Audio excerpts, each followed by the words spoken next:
जय श्री राम मित्रों, मैं अथर्व श्रीवत्स आप सभी का अपने YouTube चैनल पर बहुत बहुत स्वागत करता हूं। मित्रों, तो सर्वप्रथम आपको हमारे आराध्य भगवान श्री रामचंद्र जी की जो जन्मभूमि है अयोध्या में, वहां पे 22 जनवरी को होने वाले प्राण प्रतिष्ठा महोत्सव की बहुत बहुत शुभकामनाएं। आपसे आग्रह है उस दिन दीपावली जैसे सेलिब्रेट कीजिए, अपने घर को झालरों दीपों से सजाइए और उन बलिदानियों को याद कीजिए जिन्होंने जो ये जन्मभूमि है इसके लिए अपने प्राणों का होम किया। अत्यंत संघर्ष के बाद हिंदू समाज में जन चेतना के संचार के प्रतीक स्वरूप भगवान श्री रामचंद्र उनकी जन्मभूमि पर प्रभु आ रहे हैं, स्वागत कीजिए। दूसरी बात, आज 14 जनवरी है, कल 15 जनवरी को मकर संक्रांति भी है और भगवान सूर्य जो है दक्षिणायन होंगे, इसकी भी आपको अनंत शुभकामनाएं। मित्रों, हमारी आज की जो वीडियो है वो पंचमुखी हनुमान कवच के ऊपर है। इस वीडियो में सर्वप्रथम चर्चा ये होगी कि भगवान हनुमान जी का पंचमुखी जो स्वरूप है वो क्या है, दूसरा पंचमुखी हनुमान कवच क्या होता है, और तीसरा कि पंचमुखी हनुमान कवच के पाठ से हमें किस प्रकार से मैक्सिमम बेनिफिट हो सकते हैं। तो चलिए आरंभ करते हैं आज का वीडियो। मित्रों, शास्त्रों में एक कहानी है कि भगवान श्री राम और जब रावण का युद्ध हो रहा था, उसी समय रावण का एक भाई था अहिरावण, वो भगवान श्री रामचंद्र जी और लक्ष्मण जी का ये जो है अपहरण करने के उपरांत पाताल लेके गया। वहाँ पे उसने इन्हें जेल में रख दिया और उसकी अपनी आराध्य देवी थी, उनके सामने इनकी बलि का उसने प्रबंध किया हुआ था। भगवान श्री रामचंद्र जी की सेना में खलबली हो गई और श्री विभीषण जी ने हनुमान जी से कहा कि हनुमान जी, अब आप ही से कुछ हो सकता है और आप वहां जाइए और प्रभु को सुरक्षित लेके आइए। हनुमान जी वहां गए। वहां जाने के बाद उसका जो नगर था, उसका जो मेन गेट था, वहीं पे मकर ध्वज से हनुमान जी का युद्ध हुआ। मकर ध्वज क्या था, बाद में वो हनुमान जी का शरणागत भी हो गया। इस पे एक विस्तार से हमारी एक वीडियो आएगी। मकर ध्वज ने ही उनको बताया कि देखिए प्रभु, वो जो देवी है उनकी आप आराधना कीजिए और प्रभु को यहाँ से लेके जाने का रास्ता वही आपको बता सकते हैं।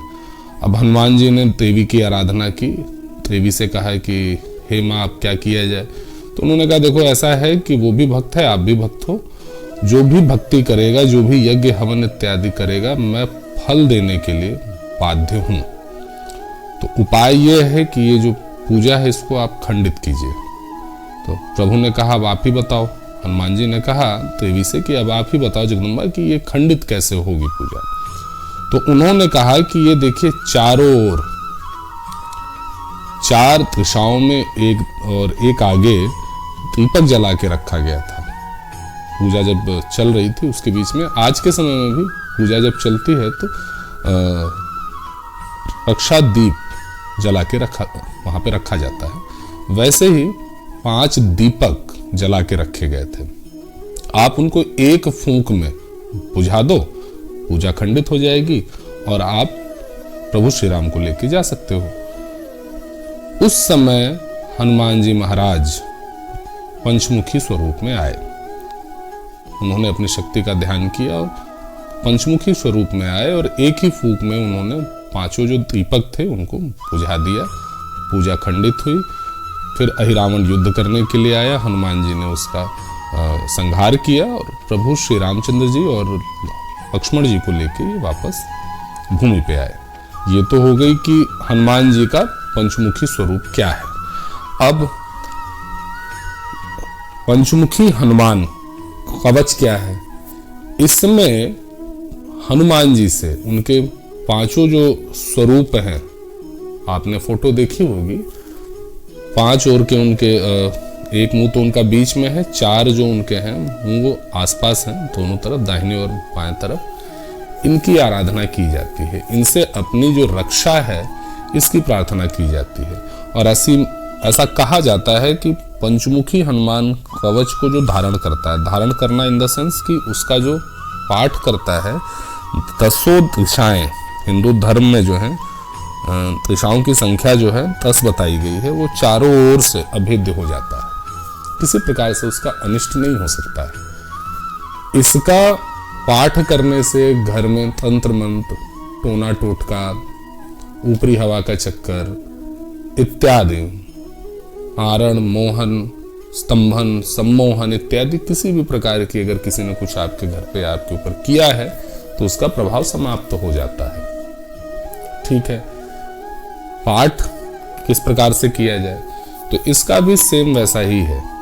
संकल्प के साथ आप करना आरंभ कीजिए, और जैसा मैंने पहले के वीडियो में बताया है कि प्रातःकाल नित्य क्रिया से निवृत्त होने के उपरांत रेड कलर का वस्त्र पहनिए, रेड कलर का आसन रखिए, भगवान हनुमान जी की पंचमुखी प्रतिमा या पंचमुखी फोटो रखिए अपने आगे, एक ये जो पूजा हो रही है साक्षी दीपक जला के रखिए।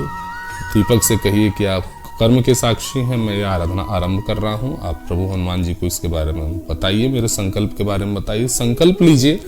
संकल्प अगर फिर वही बात आएगी, नित्य कर्म पूजा प्रकाश देखिए, खरीदिए, अपने घर पे रखिए, उसमें दिया हुआ है, संकल्प आरंभ कीजिए। संकल्प के उपरांत पाठ आरंभ कीजिए। अब आप कहेंगे कि आपने हनुमान चालीसा का संकल्प बताया, बजरंग बाण का संकल्प बताया, इसके लिए बताया, क्या किया जाए? क्योंकि आज के समय में समयाभाव है, हम ऐसा कौन सा काम करें जिससे सब कुछ हो जाए? तो देखिए, मूल मंत्र किसी भी पूजा का यही होता है कि आपके जो भी आराध्य हैं, जिनको भी आप अपना आराध्य मानते हैं, उनके सामने सरेंडर कर दीजिए, आत्मसमर्पण कीजिए। आत्मसमर्पण के उपरांत जो भी आपके देव हैं, किसी भी एक पद्धति को उठा लीजिए और उस पे चलना आरंभ कर दीजिए। आपका संपूर्ण भला उसी से होगा। यहाँ पे मैं सारी विधियों के बारे में बता रहा हूँ आपको कि आप हनुमान चालीसा ऐसे कीजिए, बजरंग बाण ऐसे कीजिए, पंचमुखी हनुमान कवच है इसको ऐसे कीजिए। इसके अलावा पड़वानल स्तोत्र आता है हनुमान जी का, उसके बारे में भी एक वीडियो मेरी आएगी। ये सब कुछ है, लेकिन किसी एक चीज को उठाइए और आरंभ कीजिए। हार्डली 5 मिनट का है, 5 मिनट आप करेंगे, 11 बार अगर आपकी क्षमता है 5 मिनट उसको आप करना आरंभ करते हैं तो मान के चलिए कि 10-15 मिनट आधा घंटे में हो जाएगा।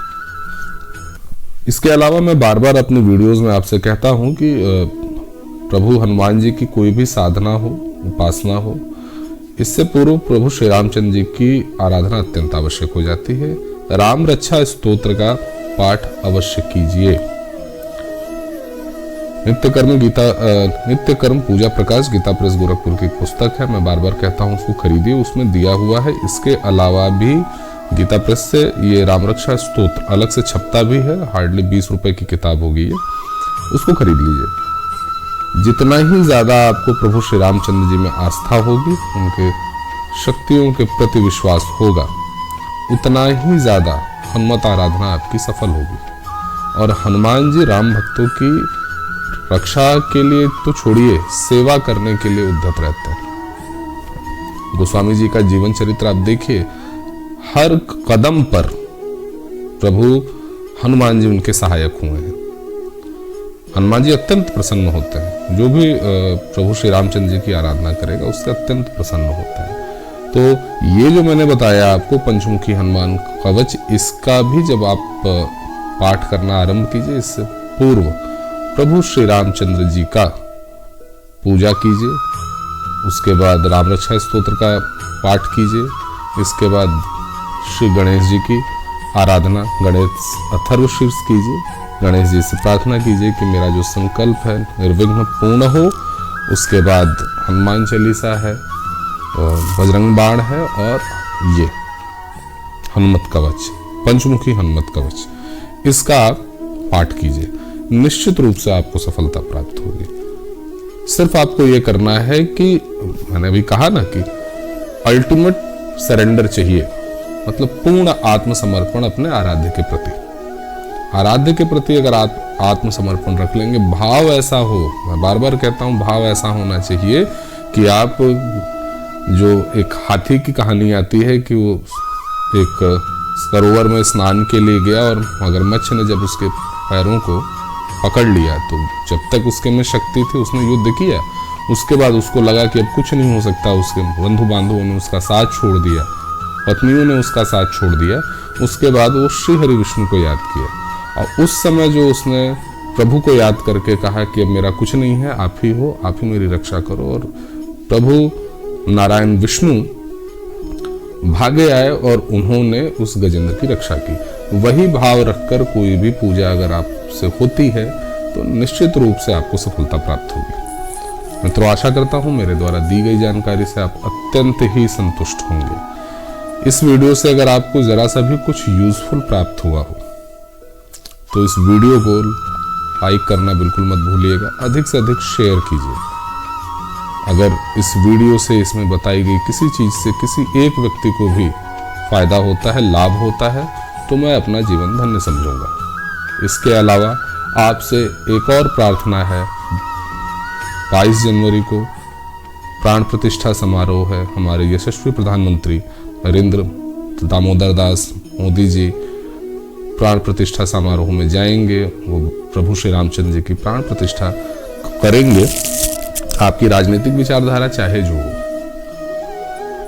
लेकिन 500 वर्षों का संघर्ष है ये।